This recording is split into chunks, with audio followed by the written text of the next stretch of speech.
everyone always wants the shortcuts. Like they want like max results on minimal effort. I mean, it's been affiliate marketing on both sides of the fence. Affiliate managers want the best affiliates. They want that top spot. They're always asking you, how do I get the number one position? But they're not thinking long term.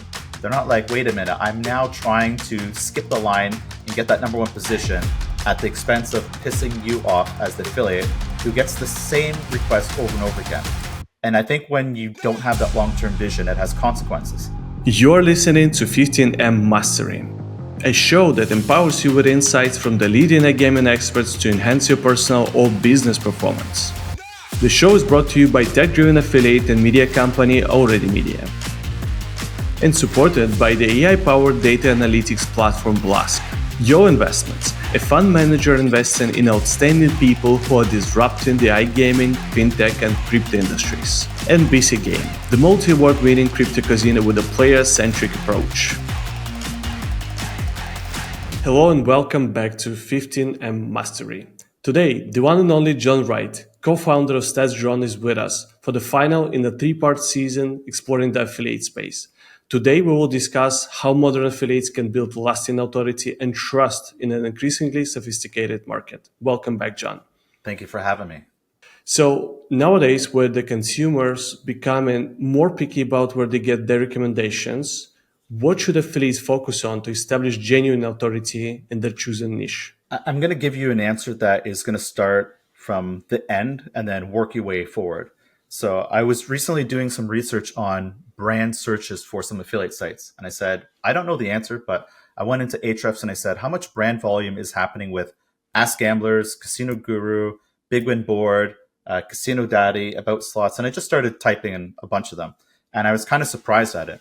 But we know in order to generate this takes a lot of work. Like you need to build trust and authority. But what did I mention about those five sites or five or six? It's basically Ask Gamblers, Casino Guru. They have both forum and complaints. That's a product. About Slots, which has Casino Daddy, they've been doing streaming for a long time. Like they're in your face, very public. Big Win Board is both a forum and it's also personalization. Like they've earned all of that brand keywords. Like you're not just going to quickly whip up a 3-month SEO content strategy that's going to amplify your brand. I think there's ways you can amplify that or accelerate it, but I think it also takes time. So what I would say is that I actually think digital PR is something that's very underlooked when it comes to iGaming, both on the operator and affiliate side. Whenever I see digital PR done right, I'm just like in heaven. I'm like, I can't believe they've done this amazing campaign. And I think some of the best digital PR people I've talked to are outside of iGaming that actually do some clients inside iGaming. So I'm personally excited to try that for myself. And I've done some of that work as a SaaS company going, how do we get ourselves as StatsDrone? Like, how do we get this brand presence? We've built that. It takes time. But if you said, oh, hey, John, you got to start all over again, what would you do? I'd probably focus harder on digital PR and then say, hey, if we actually have a good product, I need digital PR to carry that message a bit further. And I think that's how people are going to get maybe more discovering. And I think user-generated content is also going to be an important integral component of that too. Yeah, I actually love your answer. And I think digital PR is the new SEO these days. And I think product-led strategy alongside with the digital PR is a very powerful combination. So let's talk about, the brand building. And I think the digital PR is the part of it.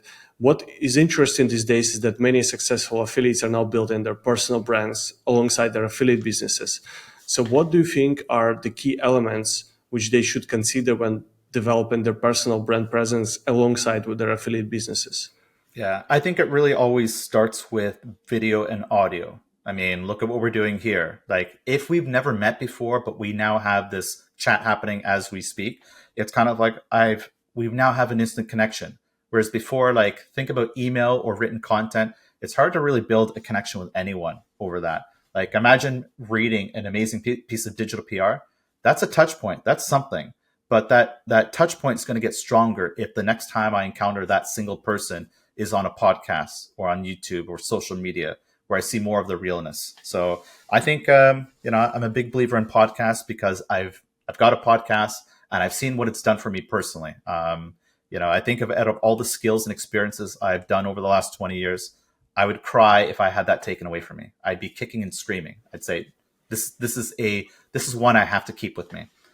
So I think, yeah, that's a great way of building your personal brand is, just putting yourself out there. I'm a big proponent of both being a guest on other people's podcasts as well as having your own. I think you gain immense insights from doing both. And I think, to say picking podcasts over doing a YouTube channel, what I like about podcasting is that you're building a network. And in my personal experience of what I'm doing, I feel like I'm gaining an MBA every year.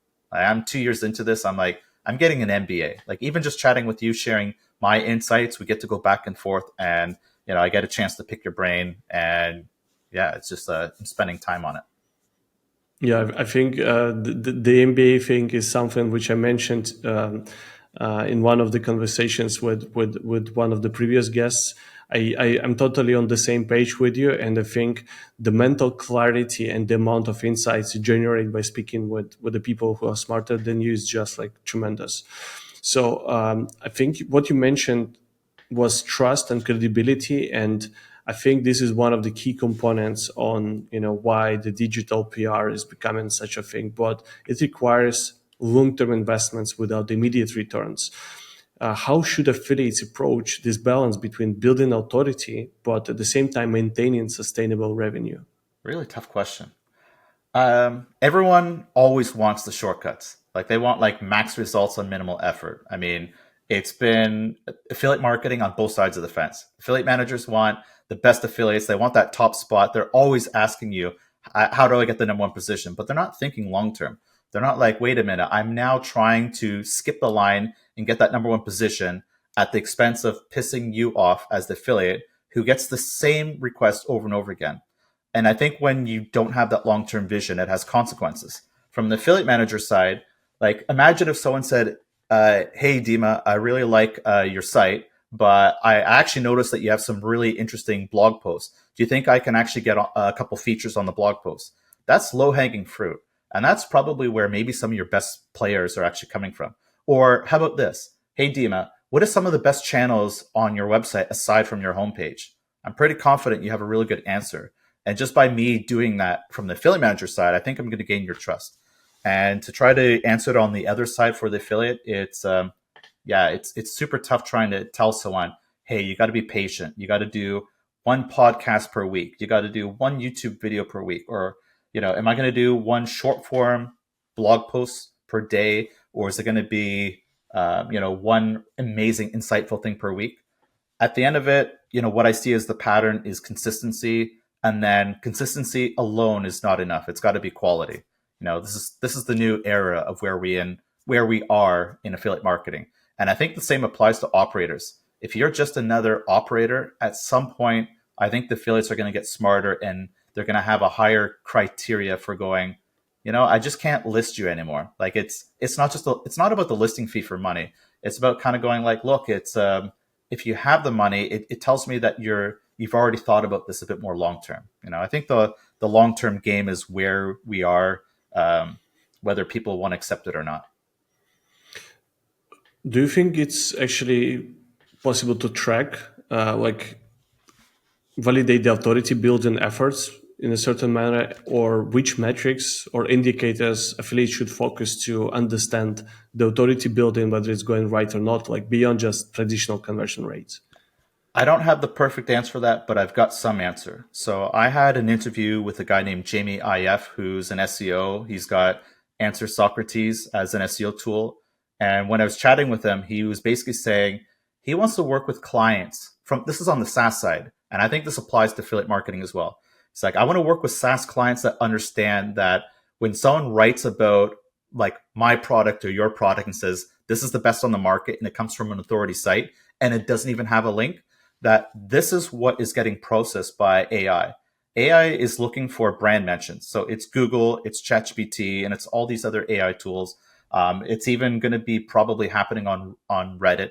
I think the signals are going to be out there. So digital PR is an extension of it, but I think it's also going to happen in places like YouTube. It's going to happen on social media. And without a doubt, it's not just forums like only Reddit, it's all forums. So I think these brand mentions are going to be an extension for it. And the challenging part is it's not super easy to measure, because I think what you're going to have is you're going to have all this traffic showing up in your search console and analytics saying, hey, you've got all this traffic coming from Gemini and ChatGPT and like the Google, AI panel. It's kind of like, I'm seeing this personally, and it's really hard to kind of attribute it. Like, I'm not that well versed in SEO to know how I can reverse engineer it. I just know that if I get more people saying, hey, StatsDrone's cool, StatsDrone's awesome, that is going to eventually translate into a knowledge panel. And I'm going to be spending more time this year going, how do I get more knowledge based content online so I know it can be processed both in my own chatbots as well as for Google and other search tools? I think this is where we're going. I love it. I really like your answer. So I think it's also, going with all this like affiliate content, affiliate sites and their content, sorry. And I think there is a switch from the pure content and its volume to content authority. So what strategies would you recommend for creating content that truly resonates with the audience, but at the same time still maintaining commercial viability and still being able to drive FTDs towards the operators? Okay, I got two paths for people to take. Path one is being the person, like people want to buy from people. That's being a podcast, a YouTube channel, streaming, and even with the forums. It's kind of like your written content in a casual chatting style is going to be part of like this user generated content type of thing.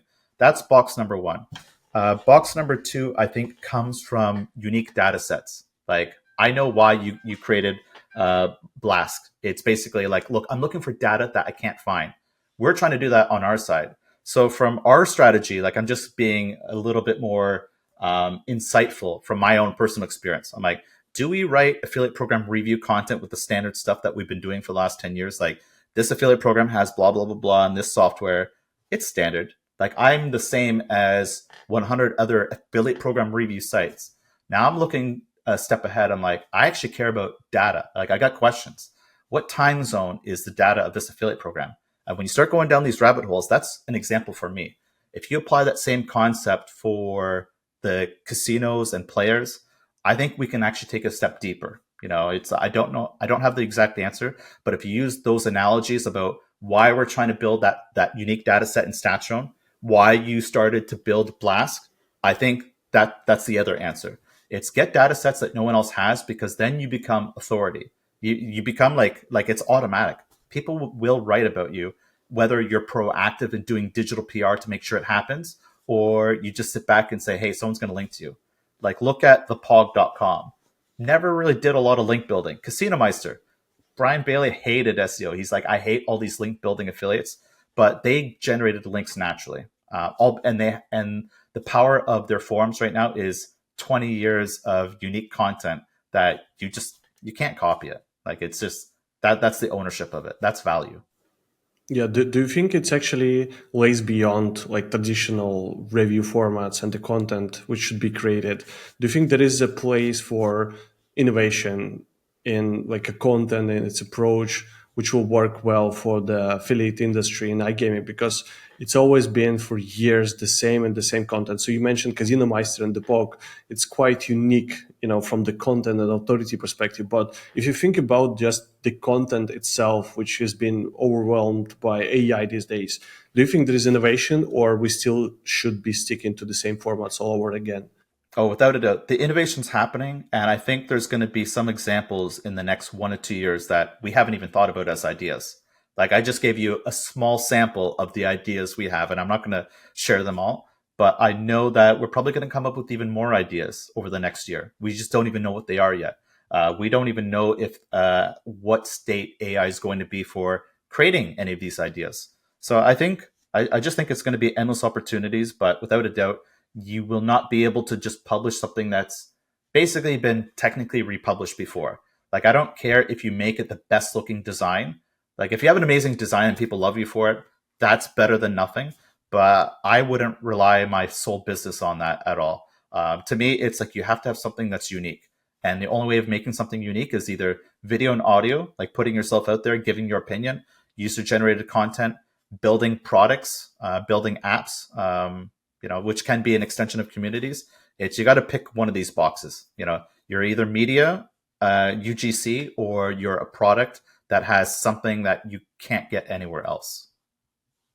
Yeah, absolutely love it. I think the way you explain the content creation and the possibilities beyond just traditional content is something which affiliates should take a look at for sure to be able to survive 2025, because any kid can just go now and create 1,500 pieces of content in less than a minute, right?